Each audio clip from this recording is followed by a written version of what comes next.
أعوذ بالله من الشيطان الرجيم. بسم الله الرحمن الرحيم.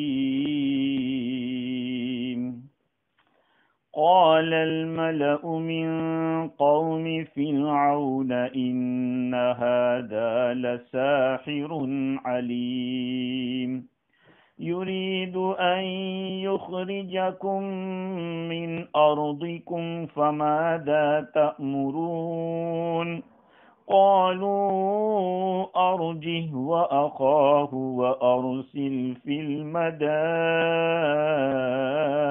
حاشرين يأتوك بكل ساحر عليم وجاء السحرة فرعون قالوا إن لنا لأجرا إن كنا نحن الغالبين قال نعم وإنكم لمن المقربين صدق اللہ العظیم. معزز سامعین، بزرگوں، پیارے بھائیوں، سننے والی خواتین، مائیں اور بہنیں، کل گزشتہ ہماری گفتگو یہ چل رہی تھی کہ حضرت موسیٰ علیہ السلام نے فرعون کے سامنے اپنے دو معجزوں کا اظہار کیا، اپنے دو معجزے دکھلائے، ایک لاٹھی اور دوسرا معجزہ ید بیضا، ہاتھ کا چمکدار اور روشن نکلنا، اور اس میں کوئی شک نہیں دونوں معجزے محتم بالشان تھے. پہلا معجزہ لاٹھی کا ایک اژدہا بن جانا بہت ہی بڑا معجزہ تھا. امام فخر الدین رازی نے اس کے اوپر کلام کرتے ہوئے کچھ تفصیلات لکھی. آج کے زمانے میں جو لوگ معجزات کا اور کرامتوں کا انکار کرتے ہیں ان کو تو سمجھ میں نہیں آئے گا کہ معجزہ کیسا، کیونکہ وہ تو اسباب کے تحت ہی چلتے ہیں. اس لیے امام رازی فرماتے کہ جو نیچرلی لوگ ہیں ان کی جماعت نے حضرت موسیٰ علیہ السلام کے اس معجزے کا انکار کیا.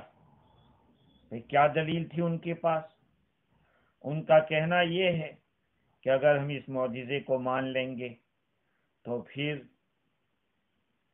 بہت سارے علوم کا انکار کرنا پڑے گا، کسی پر بھروسہ نہیں رہے گا. آج کے ماڈرن لوگ، ہمارے مسلم اسلام کے ماننے والے بھی ماڈرنائز سے متاثر ہو کر بہت ساری قرآن مجید کی آیتیں اور حدیثوں کا انکار کر بیٹھتے ہیں. لاکھوں اعتراضات پیش کر دیں، ہمیں قرآن مجید پر یقین ہے، قرآن کی ہر بات سچی ہے. حضرت موسیٰ علیہ السلام کی لاٹھی میں اللہ نے وہ قدرت رکھی تھی کہ وہ سانپ بن جاتا تھا. ان لوگوں کا کہنا یہ ہے کہ اگر ہم لوگ ایک لکڑی کے سانپ بن جانے کو مان لیتے ہیں تو اس کی وجہ سے جو یقینی باتیں ہیں اس پر سے بھی بھروسہ اٹھ جائے گا. کیسے بھروسہ اٹھے گا؟ کہ دیکھیے ایک چھوٹی سی لاٹھی ہے، اس کو آپ کہہ رہے ہو کہ سانپ بن گیا اور بہت بڑا سانپ بن گیا، تو اس سے تو یہ لازم آئے گا کہ ایک نوجوان ہے، اس کے بارے میں کہا جائے کہ یہ چھوٹی سی لکڑی سے ابھی تیار ہو گیا ہے، یا جو کے دانے سے ابھی تیار ہوا، تو ماننا پڑے گا اس کو. اور اگر اس کو مانتے ہیں کہ موسیٰ علیہ السلام کی لاٹھی سانپ بن گئی تھی، تو پھر یہ بھی ہو سکتا ہے کہ ایک انسان جس کو کل ہم نے دیکھا تھا ایک انسان کو ہم دیکھ رہے ہیں، فار ایگزامپل آج دیکھا بھی دیکھا، اس کے بارے میں کوئی یہ کہے کہ یہ بھی پیدا ہوا اور اتنا بڑا ہو گیا پیدا ہوتے، کہا کہ ہو سکتا ہے اگر تم اس کو مانتے ہو کہ لاٹھی سانپ بن سکتی ہے تو یہ کیوں نہیں ہو سکتا، کہا اس کو بھی ماننا پڑے گا۔ دوسری بات یہ ہے کہ ایک انسان کو کل ہم نے دیکھا تھا، مثال کے طور پر یوسف ہے، اس کو کل ہم نے دیکھا تھا، آج وہی کہہ رہا ہے کہ میں تو یوسف نہیں ہوں، جو کل دیکھا تھا وہ نہیں، میں دوسرا ہوں، میں ابھی آیا ہوں، ابھی پیدا ہوا ہوں۔ تو ان نیچرلی لوگوں کا کہنا یہ ہے کہ اگر ہم سانپ، لاٹھی کے سانپ بن جانے کو مانتے ہیں تو ان سب باتوں کو ماننا پڑے گا۔ کوئی یہ کہے کہ پہاڑ سونا بن گیا یا دریا کا پانی خون بن گیا یا گھر کے اندر جہاں کچرا تھا وہاں پہ آٹا بن گیا جو کچرا تھا، اور جہاں آٹا تھا وہ مٹی بن گیا، یہ سب باتیں ہمیں ماننی پڑے گی۔ اس کی وجہ سے وہ لوگ اس معجزے کو ماننے کے لیے تیار نہیں ہیں۔ اور یاد رکھیں اس بات کو، معجزہ اور کرامت ایک چیز ایسی ہے کہ جس میں انسان کو دخل نہیں ہوتا، وہ فعل خداوندی ہوتا ہے۔ اسی لیے آج کے بہت سارے ماڈرن مسلم فضائل اعمال کو پڑھ کر اور سن کر اس طرح کا اعتراض کرتے ہیں کہ امام ابو حنیفہ رحمۃ اللہ علیہ 50 سال تک عشاء کے وضو سے فجر کی نماز پڑھے، کہا کیسے ہو سکتا ہے؟ تم اپنے دماغ سے سوچو تو نہیں ہو سکتا، اللہ کی طاقت سے تو سب کچھ ہو سکتا ہے، اللہ تعالیٰ کی ذات قادر ہے، تو کرامات میں بھی ہو سکتا ہے۔ اور بہت سارے صحابہ کرام سے، تابعین سے، تبع تابعین سے بات منقول ہے کہ پوری رات میں قرآن پڑھ لیتے تھے۔ بہتوں کا اعتراض ہوتا ہے، تو بھائی تمہیں اعتراض ہوتا ہو، الحمدللہ مجھے تو اعتراض نہیں ہوتا ہے، میں تو اس کو یقین کے ساتھ مانتا ہوں کہ ہاں پاسبل ہے۔ اللہ تعالیٰ کسی کو ایسی قدرت دے دے تو اس میں کون سا استحالہ ہے، کون سا پہاڑ ٹوٹ جاتا ہے، اور ثواب مجھے تو اور آپ کو تو دینا نہیں، وہ تو خدا کو دینا ہے۔ اس لیے یہ نیچرلی لوگوں کی جو بات ہے، ان کا کہنا ہے کہ اگر اس کو ماننے جائیں گے کہ لاٹھی سانپ بن گئی تھی تو پھر بہت ساری باتیں ہمیں ماننی پڑے گی۔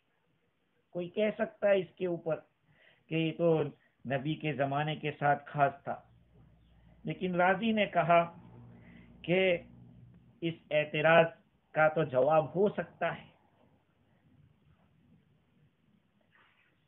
اب امام راضی نے لکھا کہ اپنے دماغ سے سوچنے کے اعتبار سے یہ معاملہ مشکل تو ہے کہ ایک لکڑی سانپ بن جائے اور چھوٹی سی لاٹھی ہو اور اتنا بڑا اژدہا بن جائے جس کا منہ اتنا چوڑا ہو، 40 گز کے برابر چوڑا ہو، اور اتنی حرکت کرتا ہو، جو چیز سامنے آ جاتی ہے اس کو نگل جاتا ہو، کیسے ہو سکتا ہے؟ اس لیے 3 قسم کی باتیں چل رہی ہیں۔ ایک تو اہل سنت والجماعت کی بات ہے، وہ معجزہ اور کرامت کو حق مانتے ہیں۔ معجزہ انسان کا فعل نہیں ہوتا، کرامت انسان کا فعل نہیں ہوتا، معجزہ نبی کے ہاتھ سے ہوتا ہے، کرامت نبی کے علاوہ ایمان والے صالح آدمی سے ہوتا ہے، کرامت ہوتی ہے۔ تو اہل سنت والجماعت تو کہتے ہیں کہ بالکل جائز ہے، ہم کرامت کو بھی مانتے ہیں، معجزے کو بھی مانتے ہیں، اور یہ تو معجزہ تھا موسیٰ علیہ السلام کا۔ اور ہم اس بات کو بھی ماننے کے لیے تیار ہے کہ اللہ تعالیٰ دفعتاً واحدتاً یک بار بھی کسی انسان کو بھی پیدا کر سکتے ہیں، جانور کو بھی پیدا کر سکتے ہیں، جیسے کہ صالح علیہ السلام کی اونٹنی کو اللہ تعالیٰ نے ایک پتھر سے نکالا تھا، اور وہ بھی گابن اونٹنی تھی، ہم مانتے ہیں۔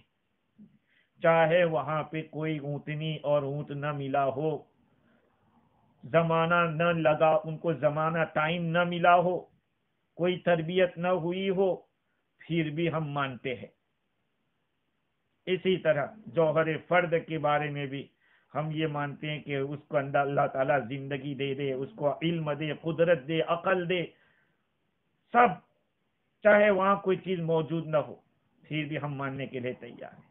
اور یہ بھی مانتے ہیں کہ اندلس میں رہ کر ایک اندھا آدمی مشرق میں کیا ہو رہا ہے وہ دیکھ سکتا ہے، اور ایک آدمی دہاڑے دن سورج کے سامنے دیکھنے والا ہو کر بھی وہ نہ دیکھ سکے، یہ بھی ہو سکتا ہے۔ ہم اس سب چیزوں کو ماننے کے لیے تیار ہیں، اس لیے کہ معجزہ اور کرامت حق ہے۔ لیکن فلاسفہ جو نیچرل والے ہیں وہ ان سب کا انکار کرتے ہیں، اور ان کا کہنا یہ ہے کہ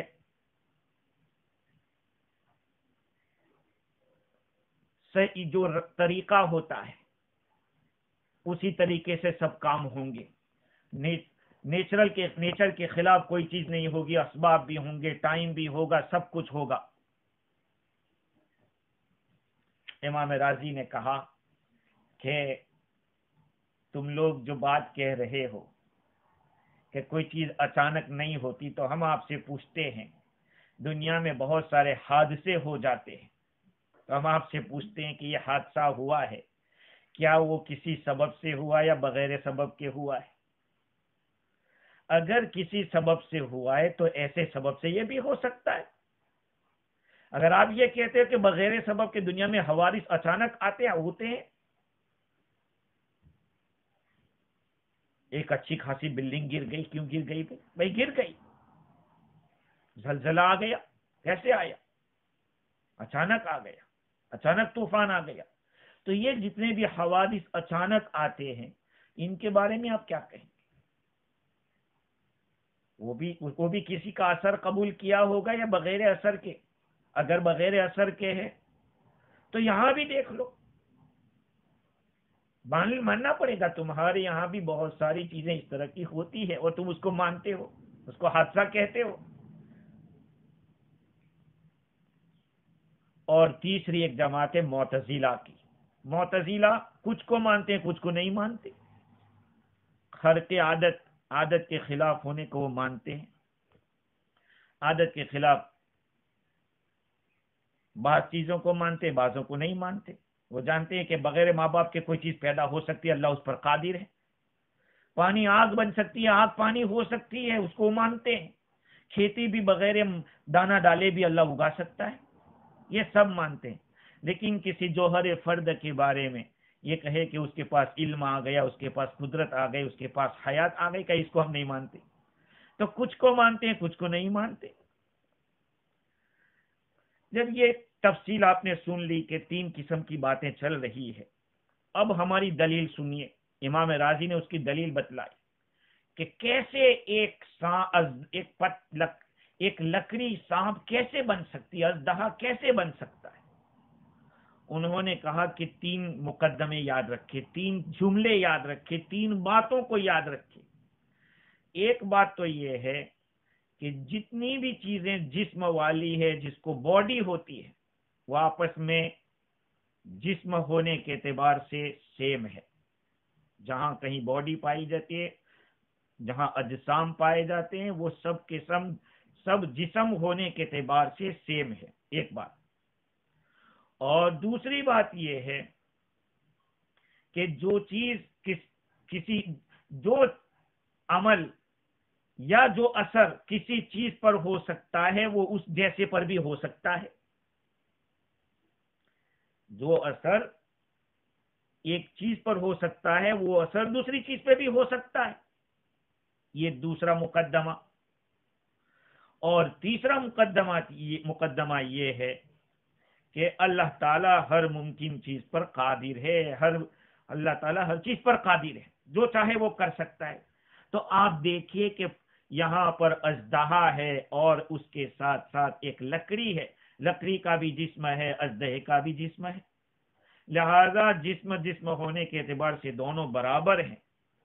اب اژدہے کا جو اثر ہے اللہ تعالیٰ وہ لکڑی پہ ڈال دے، کیونکہ چیز ہونے برابر، تو جو چیزیں جو اثرات سانپ پر ہو سکتے ہیں وہ اثرات لکڑی پر بھی ہو سکتے ہیں، اور اللہ تعالیٰ ہر چیز پر قادر ہے۔ تو یہ تینوں مقدمے یہاں پر پائے جا رہے، لہذا کوئی مشکل نہیں اللہ کی ذات کے لیے میرے بھائیوں، اللہ تعالیٰ قادر مطلق ہے. ایک رات میں اگر کوئی پورا قرآن پڑھ لیتا ہے، یا سواری کا ایک پاؤں رکھے اور دوسرے پاؤں رکھنے سے پہلے قرآن پورا پڑھ لیتا ہے، تو میرے اور آپ کا کیا جاتا ہے؟ ثواب تو اللہ کو دینا ہے. یہ معجزہ ہے، کرامت ہے. اولیاء کرام کی کرامت ہوگی، انبیاء کرام کا معجزہ ہوگا. خیر، تو یہ حضرت موسیٰ علیہ السلام نے جو معجزہ دکھایا تھا، یہ پہلا معجزہ. اور دوسرا معجزہ یہ تھا کہ ہاتھ اپنی بغل میں یا اپنے گریبان میں ڈالتے تھے، چمکدار ہو جاتا تھا.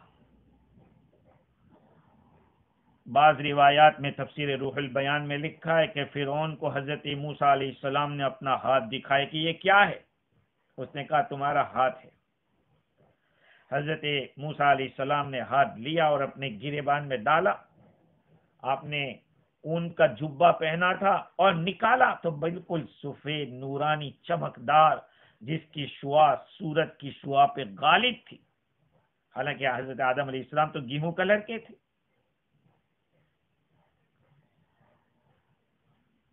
کہا کہ دیکھو یہ ہاتھ پہلے کیسا تھا، لیکن حضرت موسیٰ کی باڈی کو اندر ٹچ کیا تو چمکدار ہو گیا. یہ معجزہ دکھایا فرعون کو.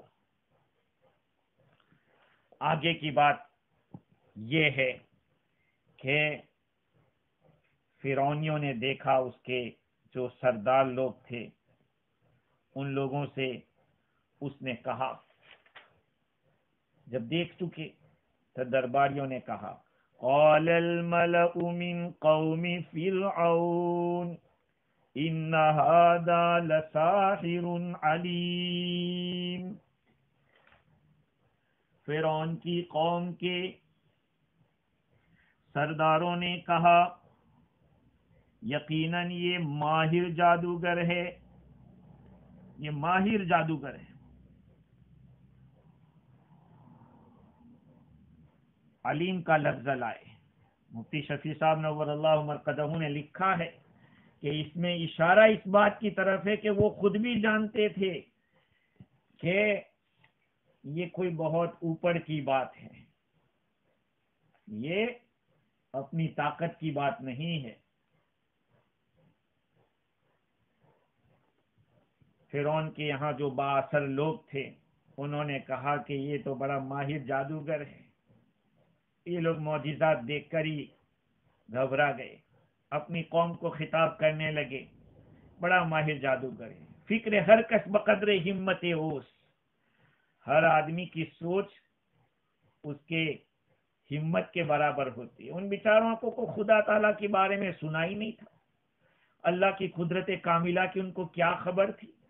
بس وہ تو فرعون ہی کو خدا سمجھتے تھے اور جادوگروں کو اپنا رہبر سمجھتے تھے، جادوگروں کے شعبدوں کو علم سمجھتے تھے. آج بھی تو ایسا ہوتا ہے، باپوؤں کے پاس بیٹھو اور اس طرح کے جادوگروں کے تنا چنکا کرنے والے اوجھازروں کے پاس بیٹھو تو وہ سب جگہ وہی دکھتا ہے.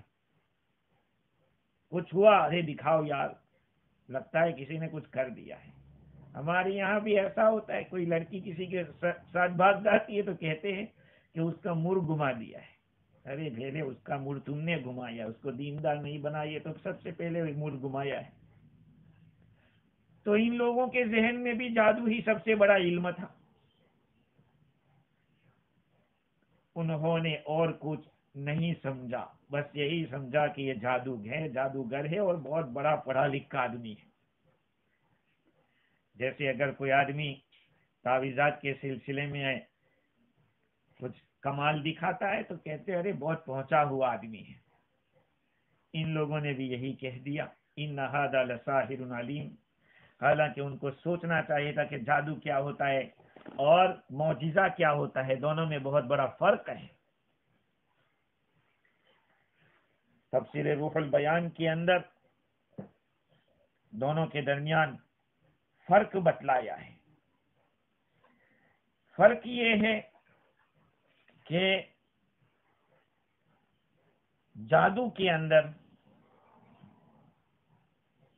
اسباب ہی سے سب کچھ ہوتا ہے، جو کچھ کرتے ہیں جادوگر وہ اسباب ہی کے ذریعے کرتے ہیں، لیکن وہ اسباب لوگوں سے چھپے ہوئے ہوتے ہیں۔ کیونکہ سحر کا جو لفظ ہے لغت میں پوشیدہ تدبیر کا نام ہے، کسی عجیب چیز کو دکھانے کے لیے پوشیدہ تدبیر کرنا۔ سحر کے اندر چھپنے کا معنی ہے۔ صبح کے وقت کو جو سحری کا وقت ہوتا ہے اس کو بھی سحر کہتے ہیں، کیونکہ اس وقت بھی کچھ تاریکی باقی رہتی ہے تو آدمی کو پہچان نہیں سکتے، چھپا رہتا ہے، آدمی چھپتا ہے۔ پھیپڑا جو پیٹ میں ہے جس کو لنگس کہتے ہیں اس کو بھی سحر کہتے ہیں، رئہ، اور اس کو بھی اس لیے سحر کہتے ہیں کہ اس کا معاملہ بھی چھپا رہتا ہے، کبھی وہ پھولتا ہے کبھی سکڑتا ہے۔ خیر، تو جادو تو یہ ہے، اور معجزہ وہ فعل خداوندی ہوتا ہے۔ اب سنیے دونوں میں فرق کیا ہے۔ مفتی شفیع صاحب رحمۃ اللہ علیہ نے بھی تفصیل لکھی ہے۔ جادو میں ناپاکی اور گندگی ہوتی ہے، جو جتنا گندا ہوگا اور ناپاک رہے گا اتنا ہی طاقتور جادوگر ہوگا۔ پہلے بہت سارے مسلم جادوگر بھی گزرے ہیں، محمد چھیل اور پتہ نہیں، سنا ہے کہ ان جادوگروں نے مرتے وقت لوگوں سے کہا تھا کہ یہ بھول مت کرنا، ہم تو کر گئے۔ اس میں آدمی کو گندگی میں بیٹھتا ہے اور کیا کیا کرنا پڑتا ہے، گندے الفاظ بولنے پڑتے ہیں۔ انبیاء کرام علیہ السلام مکمل نظافت، طہارت، پاکیزگی ہوتی ہے ان کے یہاں، ادھر پوری گندگی ادھر پوری پاکیزگی، اتنا بڑا فرق ہے۔ دوسری ایک بات یہ ہے کہ جادو کا توڑ ہو سکتا ہے، معجزے کا توڑ نہیں ہو سکتا۔ ایک فرق یہ بھی ہے کہ نبوت کا جو دعویٰ کرے گا جادوگر اس کا جادو نہیں چلے گا۔ نبوت کا دعویٰ کرنے والے کے ساتھ جادو نہیں چلتا ہے، وہ اپنا جادو دکھاوے وہ نہیں چلے گا۔ اور جادو میں اسباب طبیعیہ ہوتے ہیں، فرق اتنا ہے کہ اس کے اسباب چھپے ہوئے ہوتے ہیں، آدمی سمجھ نہیں پاتا، آنکھوں کے اوپر پردہ ڈال دیا جاتا ہے۔ اور معجزہ اس میں اسباب طبیعیہ کو دخل ہی نہیں ہوتا۔ بھئی لکڑی کہاں بے جان چیز اور سانپ کیسی جاندار چیز، کیسے ہو سکتا ہے اس طرح کا؟ دوسری بات یہ کہ وہ براہ راست اللہ تعالی کی قدرت کا عمل ہوتا ہے جو معجزہ ہوتا ہے۔ قرآن مجید میں ایسے عمل کو اللہ تعالیٰ نے اپنی طرف منسوب کیا، وَمَا رَمَيْتَ إِذْ رَمَيْتَ وَلَكِنَّ اللَّهَ رَمَى، جبکہ آپ نے تیر اندازی کی آپ نے نہیں کی مگر اللہ نے تیر اندازی کی، جو پھینکا تھا اللہ، وہ اللہ نے پھینکا تھا۔ یہ بات ہوئی ان قوم فرعون کی قوم کے سرداروں نے کہا کہ یقیناً یہ بڑا ماہر جادوگر ہے۔ مفتی شفیع صاحب رحمۃ اللہ علیہ فرماتے کہ وہ لوگ سمجھ گئے تھے کہ یہ جادو نہیں ہے، یہ کوئی بڑی چیز ہے۔ خیر، جادوگروں کے افعال سے موسیٰ علیہ السلام کے فعل کو جدا پایا، اس لیے ان کو مجبور ہو کر کہنا پڑا کہ یہ ماہر جادوگر ہے۔ یرید ان یخرجکم من ارضکم فماذا تأمرون، وہ تم کو تمہاری زمین سے نکالنا چاہتا ہے۔ یرید ان یخرجکم من ارضکم، یہ اپنے جادو کے ذریعے تمہاری زمین مصر سے تم کو نکالنا چاہتا ہے۔ میں نے پہلے بھی عرض کیا تھا، علامہ عثمانی رحمۃ اللہ علیہ نے لکھا ہے حضرت سیدنا ابراہیم علیہ السلام عراق سے ہجرت فرما کے ملک شام تشریف لائے، اور ملک شام سے یوسف علیہ السلام اور یعقوب علیہ السلام اور ان کی ذریت ہجرت فرما کر مصر میں تشریف لائے، اس لیے یہاں آباد تھے بنی اسرائیل۔ جب فرعون نے سنا درباریوں کی اس بات کو کہ یہ تم کو تمہاری زمین سے نکالنا چاہتا ہے، تو فرعون نے کہا فماذا تأمرون، تم کیا حکم دیتے ہو اس بارے میں، اب ہمیں کیا کرنا چاہیے؟ یہ جو عبارت ہے فماذا تأمرون، اس بارے میں علماء کرام کی مختلف آراء ہے کہ کس کا کلام ہے، یا تو فرعون کی قوم کے سرداروں کا کلام ہے، یا یہ کہ فرعون کا کلام ہے جب فرعون کی قوم کے سرداروں نے کہا کہ وہ تم کو تمہاری زمین سے نکالنا چاہتے، تو فرعون بولا کہ بھئی تمہارا کیا جواب، چلو تم حکم دو، بتاؤ کیا کرنا چاہیے، جو تم کہو گے میں کروں گا۔ دیکھو اللہ کی قدرت، دیکھو میرے عزیزو، جو اپنے آپ کو خدا کہتا تھا اس کے کتنا اللہ نے ذلیل کیا، اب یہاں لوگوں سے حکم مانگ رہا ہے کہ تم مجھے حکم دو، اور آگے چل کے جادوگروں سے مدد مانگے گا، اللہ ذلیل کر رہا ہے اس کو۔ ایک قول تو یہ ہے کہ ماذا تأمرون فرعون نے کہا تھا، اس کے جواب میں بعد والا کلام فرعون کے قوم کے سرداروں نے کیا تھا، اور بعض حضرات نے اور بھی اقوال نقل کیے ہیں کہ فماذا تأمرون اسی قوم کے لوگوں نے کہا تھا کہ پھر تو تم کیا حکم دیتے ہو، آپس میں ایک دوسرے سے کہہ رہے ہیں، قوم کے جو دوسرے بلکہ جو سردار تھے انہی کا دوسرا کلام ہے یہ فماذا تأمرون۔ ہو سکتا ہے کہ فرعون کے اکرام کے اندر بڑائی کا لفظ استعمال کیا ہو، کبھی کبھی ایسا ہوتا ہے کہ اپنی بڑائی سامنے والے کی بڑائی دکھا، اللہ تعالیٰ نے اپنے لیے تو کلام پاک میں بار بار اپنے پاور کو دکھایا ہے کہ ہم ایسا کر سکتے ہیں۔ ان لوگوں نے بھی فرعون کی تعظیم کے لیے کہا ہو کہ فماذا تأمرون۔ دیکھیے یہ دنیا کے اندر لوگوں کو اسی طرح سے ڈرایا جاتا ہے، ہاں کہ تم اگر ہمیں ووٹ نہیں دو گے تو پھر ملک تمہارا نہیں رہے گا۔ آج ہندوستان میں یہی تو ہو رہا ہے، فرعونیوں نے بھی یہی کہا تھا کہ وہ تمہاری زمین سے تم کو نکالنا چاہتے ہیں، فماذا تأمرون۔ حالانکہ ان کو تو معلوم یہ ہونا چاہیے کہ پہلے ہی موسیٰ علیہ السلام تو فرما چکے ہیں کہ بنی اسرائیل کو ہمارے ساتھ بھیج دے، ہم لے جائیں شام کی طرف، یہاں نہیں رہنا ہے ہم کو، تو شام جانا ہے ارض مقدسہ کے اندر۔ یہ کہہ رہے ہیں کہ تمہاری زمین سے تم کو نکالنا چاہتے ہیں۔ خیر فماذا تأمرون، فرعون نے کہا کہ چلو بتاؤ تم لوگ کیا کہتے ہو، اور ایک قول یہ ہے کہ انہی لوگوں نے کہا تھا کہ فماذا تأمرون۔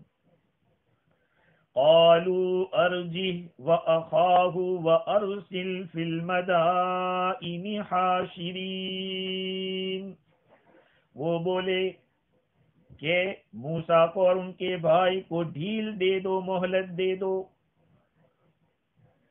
اور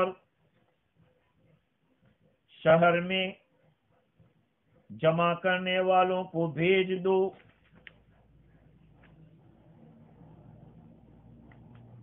اب یہ حضرت موسیٰ علیہ السلام کو مہلت دینے کی بات کر رہے ہیں۔ سوچنے کی بات یہ ہے کہ نہ وہ قتل، حالانکہ پہلے تو وہ قتل کا ارادہ رکھتا تھا، اور اس نے یہ چیلنج بھی کیا تھا لَأَجْعَلَنَّكَ مِنَ الْمَسْجُونِينَ، میں تمہیں قیدیوں میں سے بنا دوں گا۔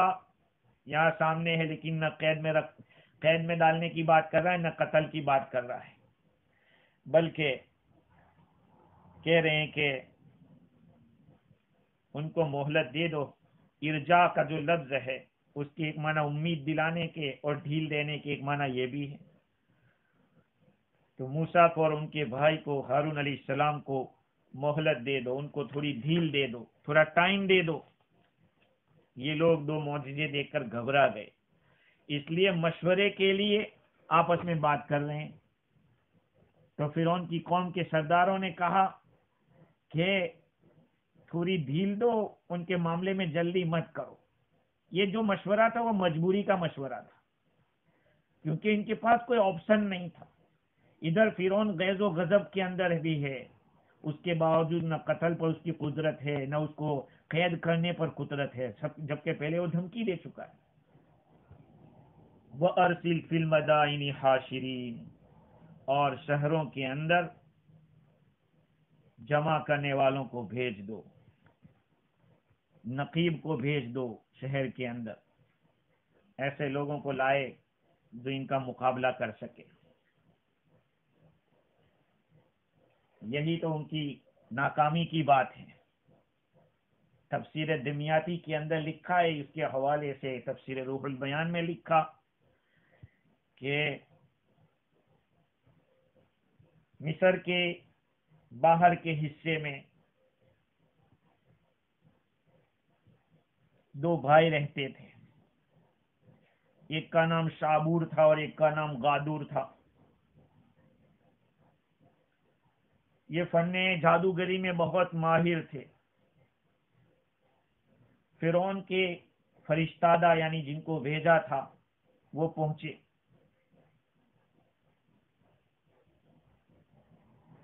تو ان کو درخواست کی کہ فرعون نے اس طرح سے بلایا ہے،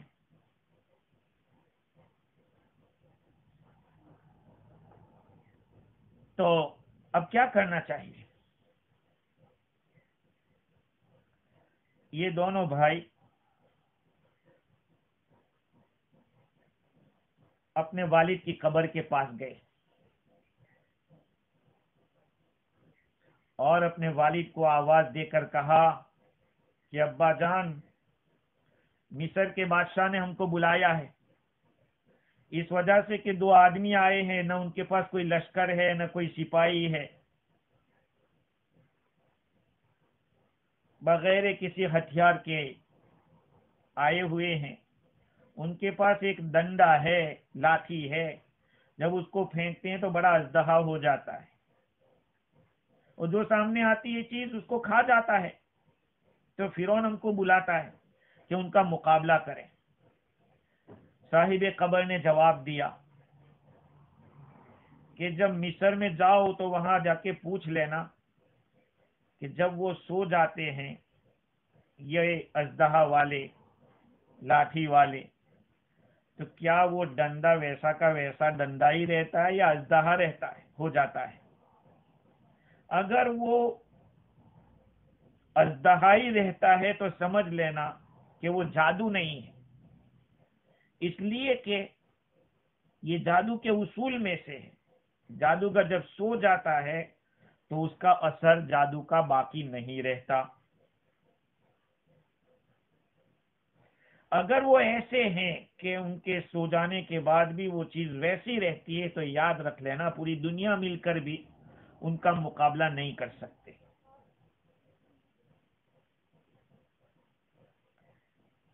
اس لیے اب کیا ہوا کہ فرعون نے جادوگروں کو جمع کرنا شروع کیا۔ ان کی تعداد کتنی تھی؟ علماء کرام نے مختلف تعداد بتائی ہے۔ ان تمام تعداد کو صاحب قرطبی نے، مفسر قرطبی نے جمع کیا ہے۔ بعض حضرات نے کہا کہ 12 نقیبوں کو بھیجا تھا اور ہر نقیب کے ساتھ 20 آدمی تھے، اور ہر ایک کے ساتھ ہزار جادوگر تھے۔ ہر تقریباً بعض حضرات نے 900 کہا ہے، بعضوں نے ابن اسحاق کی روایت کے مطابق 15,000 جادوگر تھے، ایک روایت کے مطابق 12,000 جادوگر تھے، تفسیر روح البیان میں بھی 12,000 کا قول ہے، اور ایک قول زاد المسیر کے حوالے سے تفسیر روح البیان میں 70,000 کا بھی ہے۔ ابن منقدر کی روایت 80,000، بعضوں نے 14,000، بعضوں نے 3 لاکھ جادوگر، بلکہ 900 سے لے کر 3 لاکھ تک کا قول ہے۔ یہ لوگ اتنی رسیاں لے کر آئے تھے جس کو 300 اونٹ نے اٹھایا تھا۔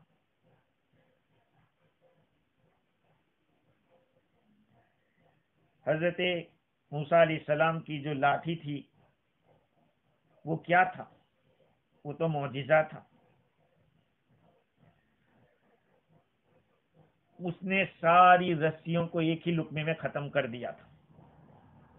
اور ابن عباس و سدی فرماتے ہیں کہ جب وہ اپنا منہ پھاڑتا تھا اژدہا عصائے موسیٰ تو اس کا جبڑا 80 ذراع کا ہو جاتا تھا. اس کو جب کھولتا تو زمین کے نیچے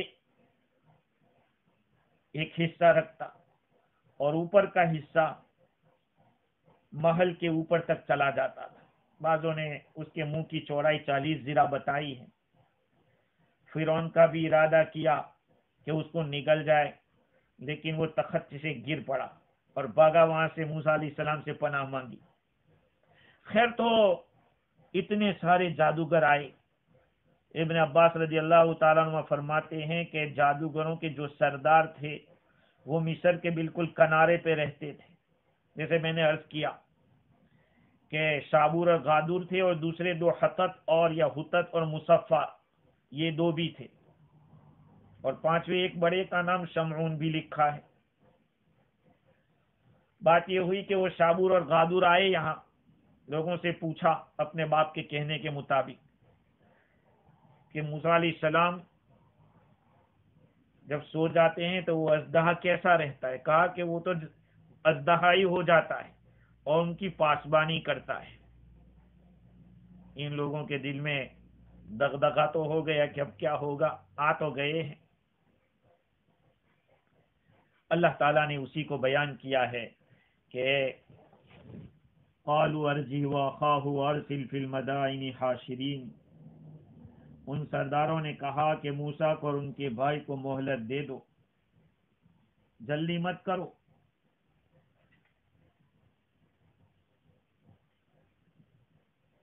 اور شہر کے اندر نقیبوں کو بھیج دو.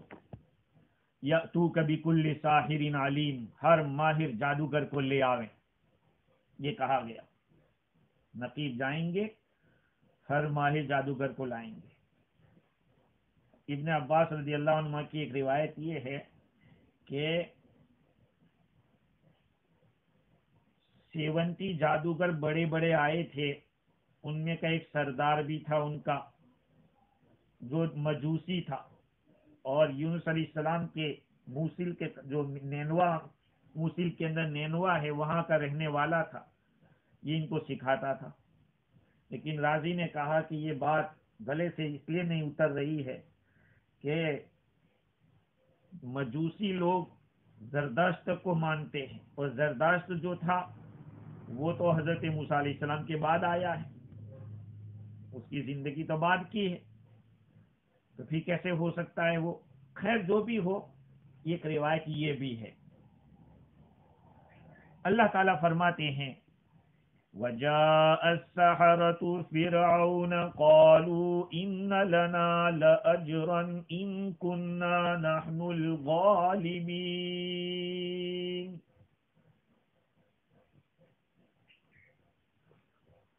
جادوگر لوگ فرعون کے پاس آ گئے اور بولے کہ ہمارے لیے اجر ہوگا اگر ہم غالب ہو جائیں، ہماری کچھ مزدوری ہے اگر ہم غالب رہے. قال نعم وَإِنَّكُمْ لَمِنَ الْمُقَرَّبِينَ. فرعون بولا کہ ہاں، اور تم مقربین میں سے ہو جاؤ گے. یہ کہا. جادوگر آ گئے، دور و دراز سے آئے ہوئے سب جادوگر پہنچے ہیں. ملک بھر سے جمع کرنے کا انتظام کیا گیا تھا. فرعون کے پاس پہنچتے ہی پہلی جو بات تھی، فرعون سے پوچھا کہ اگر ہم موسیٰ پہ غالب آ گئے تو ہمیں اس کی کچھ اجرت و انعام بھی ملے گا کہ نہیں؟ فرعون نے کہا کہ ہاں، اجرت بھی ملے گی اور اس پر مزید انعام بھی ملے گا، وہ یہ کہ تم ہمارے مقرب ہو جاؤ گے. مفتی شفیع صاحب رحمۃ اللہ علیہ نے ایک بڑی اچھی بات لکھی اس مقام کے اوپر کہ آتے ہی انہوں نے پہلے سودے کی بات کی، سودا شروع کیا کہ بھئی ملے گا کیا ہم کو۔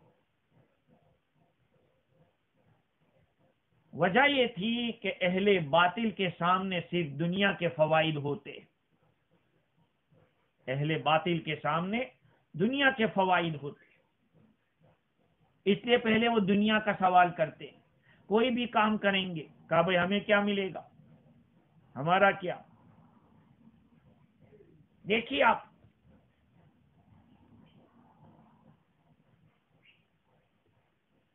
انبیاء کرام علیہ الصلوۃ والسلام کی ایک ہی آواز ہوتی ہے، وَمَا أَسْأَلُكُمْ عَلَيْهِ مِنْ أَجْرٍ إِنْ أَجْرِيَ إِلَّا عَلَى رَبِّ الْعَالَمِينَ۔ میں تم سے اس پر کوئی اجرت کا سوال نہیں کرتا، میری اجرت تو رب العالمین کے ذمے ہے۔ یہ نبیوں کی بات ہوتی ہے۔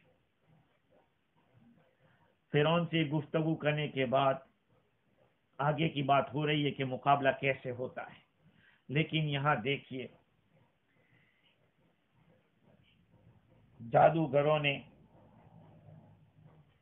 بطور خبر کے کہا، ان لنا اجرا، بطور خبر کے کہا ہے کہ بھئی اجرت تو ہے ہی، ملے گی، اس میں کون سے شک کی بات ہے، یا یہ کہ سوال کیا ہے کہ کیا کچھ ملے گا بھی کہ نہیں اگر ہم غالب رہے تو۔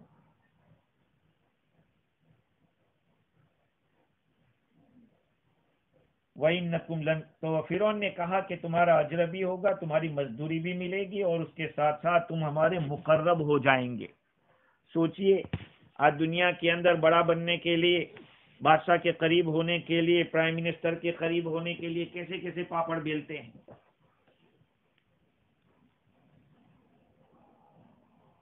یہ تو سوچ رہے تھے کہ ہماری جیت تو طے ہے، کیونکہ ہمارے ساتھ بڑے بڑے ماہر جادوگر ہیں، اور یہ دو ہی ہیں، ان کے پاس تو ہے کیا، ایک عصا ہے۔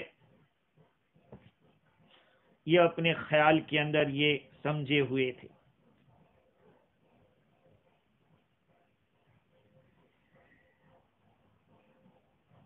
قال نعم وَإِنَّكُمْ لَمِنَ الْمُقَرَّبِينَ، فرعون نے کہا کہ ٹھیک ہے، اجرت تو ملے گی، لیکن تم لوگ ہمارے مقرب ہو جائیں گے۔ یہاں پر ایک بات یاد رکھیں، ان آیتوں سے ایک بات تو یہ معلوم ہو رہی ہے کہ جادوگر بہت زیادہ تھے، اس لیے کہ جمع کرنے والے اتنے زیادہ تھے تو ان کے پاس آنے والے کتنے زیادہ ہوں گے۔ اور دوسری بات یہ بھی معلوم ہوتی ہے کہ لوگوں کی طبیعت کے اندر یہ معارضہ یعنی کمپٹیشن نام کی چیز فیمس تھی۔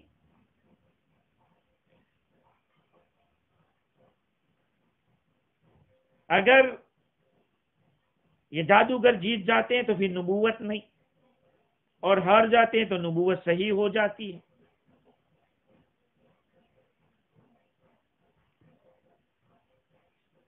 دوسری بات یہ ہے کہ آیت کریمہ دلالت کرتی ہے، سب نے جان لیا تھا کہ فرعون ایک ذلیل بندہ ہے، عاجز ہے، اسی لیے تو جادوگروں سے مدد مانگ رہا ہے موسیٰ علیہ السلام کو دفع کرنے کے لیے۔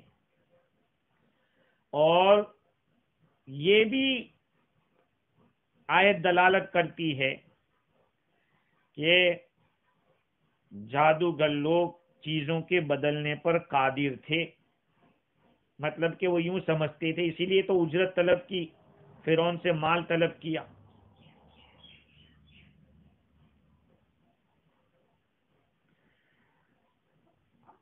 بلکہ یہ دلالت کر رہا ہے، معاف کیجیے کہ بات یہ ہے کہ آیت دلالت کر رہی ہے اس بات کے اوپر کہ جادوگر لوگ چیزوں کو یہ حقیقت کو بدلنے پر قادر نہیں۔ کیسے؟ اگر وہ چیز کی حقیقت کو بدلنے پر طاقت رکھتے تو مانگنے کی کیا ضرورت تھی؟ وہ خود ہی گھر بیٹھے بیٹھے اینٹوں کے سونا بناتے رہتے، سونے کی اینٹیں بناتے رہتے۔ لیکن وہ نہیں کر پائے، اسی لیے تو فرعون سے مانگ رہے ہیں۔ فرعون سے مانگا کیوں؟ اس لیے مانگا کہ ان کے پاس مال نہیں ہے۔ مال کیوں نہیں ہے؟ اس لیے کہ وہ مال پیدا کرنے کی طاقت نہیں رکھتے۔ اس لیے آیت کریمہ دلالت کر رہی ہے کہ جادوگر چیز کی حقیقت کو نہیں بدل سکتے۔ خیر، انبیاء کرام علیہم السلام کی تعلیمات ایسی ہوتی ہے کہ وہاں کسی قسم کی کوئی اجرت نہیں مانگی جاتی۔ ان لوگوں نے اجرت مانگی تو فرعون نے کہہ دیا کہ ہاں ٹھیک ہے، اجرت بھی ملے گی اور تم لوگ مقرب لوگوں میں سے ہو جاؤ گے۔ اور مقرب لوگوں میں سے ہو جانا یہ کوئی معمولی بات نہیں تھی۔ وہ جانتے تھے کہ اگر مقرب ہو گئے تو سب کچھ ہمارا ہے۔ مفسر قلبی نے لکھا ہے کہ فرعون نے ان سے کہا تھا کہ تم سب سے پہلے میری مجلس میں داخل ہونے والے رہو گے اور سب سے آخر میں نکلنے والے رہو گے۔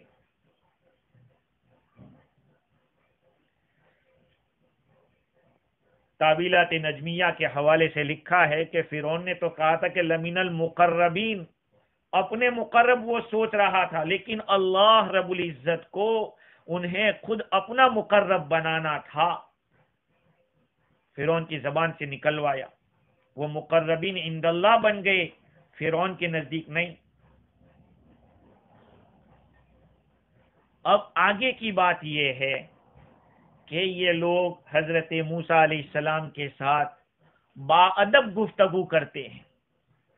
با ادب، ایک کھلا ہوا میدان تجویز ہوتا ہے، عید کا دن ان کے خوشی کا دن جس میں سب فارغ ہوتے ہیں۔ قرآن مجید میں سورہ طٰہٰ کے اندر ہے قَالَ مَوْعِدُكُمْ يَوْمُ الزِّينَةِ وَأَن يُحْشَرَ النَّاسُ ضُحًى، تمہارا وعدے کا دن وہ عید کا دن ہے، اور یہ کہ سارے لوگ جمع کیے جائیں صبح میں دن دہاڑے، ایسے ٹائم پہ سب کے سامنے بات کھل کر آوے۔ یہ سب مقرر۔ اب فرعون کے جو جادوگر تھے انہوں نے حضرت موسیٰ علیہ السلام کے ساتھ جو بات کی ہے، قالوا یا موسیٰ اما ان تلقی و اما ان نکون نحن الملقین، انہوں نے کہا اے موسیٰ کیا آپ ڈالیں گے یا ہم ڈالنے والے ہو جائیں۔